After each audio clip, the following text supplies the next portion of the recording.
dangerous. Must say, though, that some beds can be dangerous. Though that some beds can be dangerous. May, though, that some beds can be dangerous.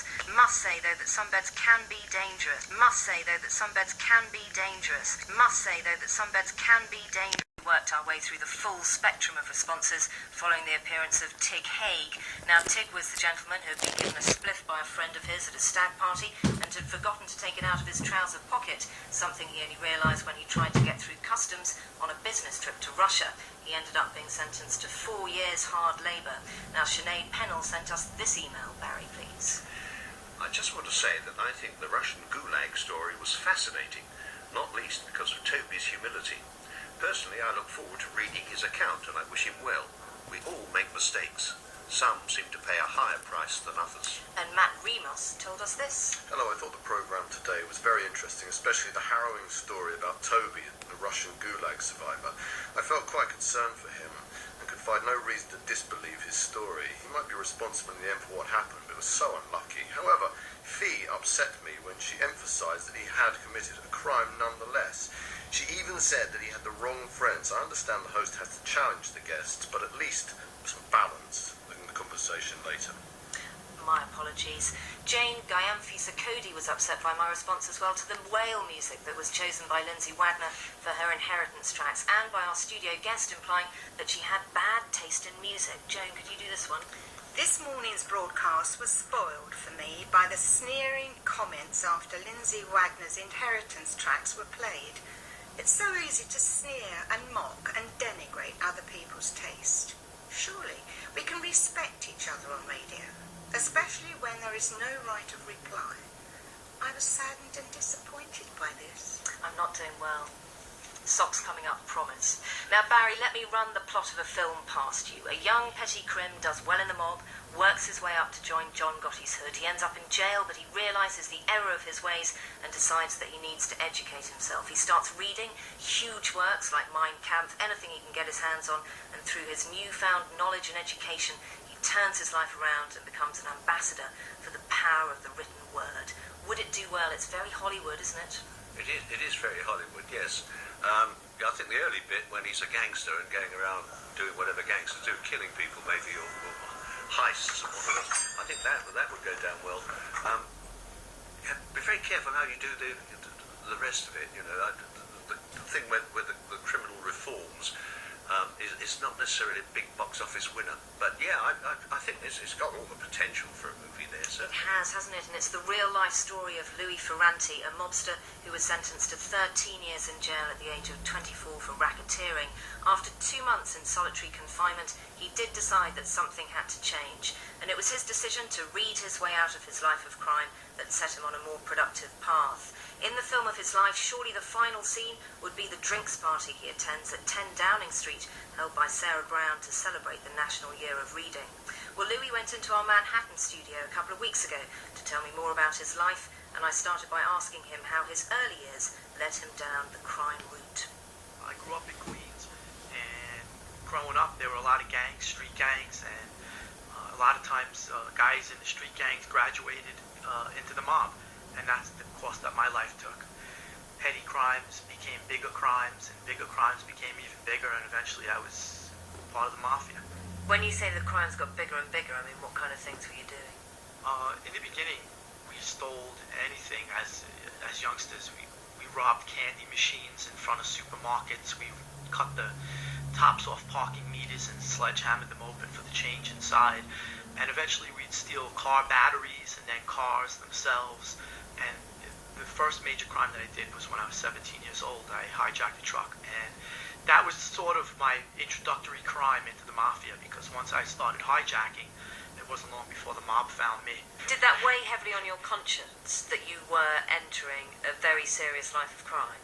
Not then. To be totally honest, my mother died in my arms when I was a teenager, and her death crushed me as a person. So any type of moral code that I may have had in me was squashed under the weight of that burden, that watching her suffer. You ended up working for John Gotti. I mean, how far up the mafia food chain did you think that you would eventually get? I was already leading my own crew. I was committing some big robberies. We were making a lot of money, and I was answering directly to the heads of my family. So I assumed that in time I would just graduate continuously until I, ran the family from the top. Do you have to be very violent to be near the top? I don't have it in me to kill someone, but I was violent. The mafia is a violent organization, and that's where the strength of its enforcement comes from, violence. So, when I was pushed, I did it. But I was always a tough kid, even growing up in gangs. I was quick with my hands. I was quick to fight, and even when I had gone to prison, I was a scrapper. What was the crime that eventually took you to prison? I was indicted for a number of crimes, ranging from smaller crimes like running a credit card fraud ring to larger crimes, armed robberies, hijackings, armored car heists. I pled guilty to 13 years. Why did you end up in solitary confinement? Usually fighting. If somebody offended me, I'd hit them. That's the way I was brought up on the streets. And when I came out of the hole, I had an awakening and had a lot of questions. Why did you decide, though, at that moment, that books might be your way out of that life? I mean, if you're facing the rest of your life in jail. Prison's a bunch of convicts. They were as ignorant as me. There was nobody to really talk to. I had all these great questions like, what's this all about? Why am I here? What did I do to end up here? Psychological questions, philosophical questions, theological questions, and there was nobody around to answer them. So that's what I started to do. I asked a friend of mine for books. And it's interesting, the buddy that I asked for books was the caretaker for John Gotti's social club.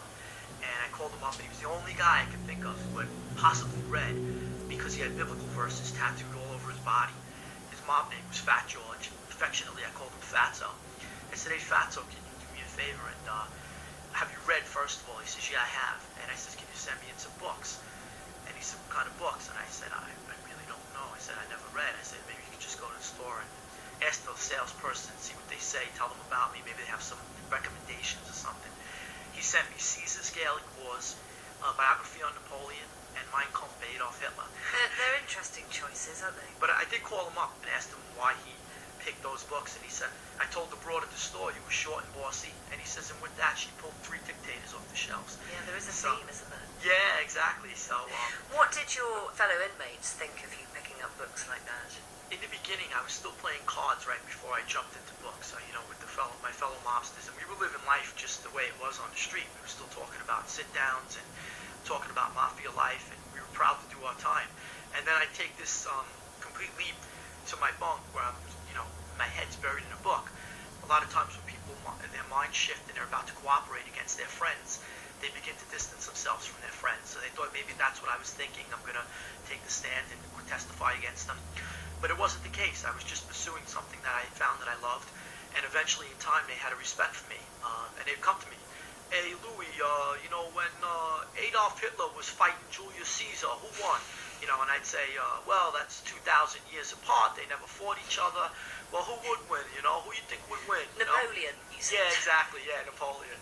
So, but they'd come to me and I'd help them and answer any questions they had. How much of a leap did you have to make to simply be able to read books like that? I mean, did you understand all the vocabulary? Did you understand, the sentences, the grammar, where the books were going, those kind of big things? I immediately realized on page 1 of each book that I would need a dictionary. So I purchased a dictionary, and that dictionary was missing X, Y, and Z, I think. But I used it, and I looked up every single word that I didn't know. And the more I read, the more it made sense, and the more I was able to choose what I'd want to read next. When you could choose what you wanted to read, did you move more towards fiction? Because in as much as you might really yearn for knowledge when you're bored in prison, I should think you also yearn for great story, that escapism that you get from fiction. Yeah. I began to read the masters of 19th century fiction. Those were the authors that I was drawn to. The Bronte sisters, Victor Hugo, Thomas Hardy, Tolstoy, Dostoevsky, Flaubert, Stendhal, etc. And I would read each of those works and dissect them as I was reading. I would try to study how they begin and end a chapter, how a character is introduced, how a character exits a scene, where a plot goes, how it develops. Why did reading and becoming better educated change your life so very, very much, though? I mean, what is it about that process of learning that would make a man like you start to feel more, remorse about the crimes you've committed till want to change your life? I never had like a hallelujah revelation that there's a God, which happens a lot